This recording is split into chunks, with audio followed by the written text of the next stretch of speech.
But then sometimes it would get out of hand. People went missing, people got killed. My friends that I went to school with, their dads went missing and eventually were, whacked out and, were hit.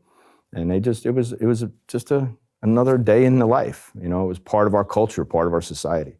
And maybe it's because I grew up in a police house, maybe that's why, because maybe to me, I was a little more callous to it. My dad would bring home autopsy photos and show me things at a young age. And I think he was doing it to deter us and to let us to know to be careful, because this is what real life looks like. My dad is a hard guy. Heavy-handed. I grew up heavy-handed at times. And being a problem child, I think looking back on it, I blame him a lot for it. But looking back on it now as a grown man with kids, I realized my dad didn't have a father himself or a father figure in his life. So he didn't really know how to raise kids. So he raised with a heavy hand. And I understand why he did it now. Back in our day, it was justified to hit your kid with a belt.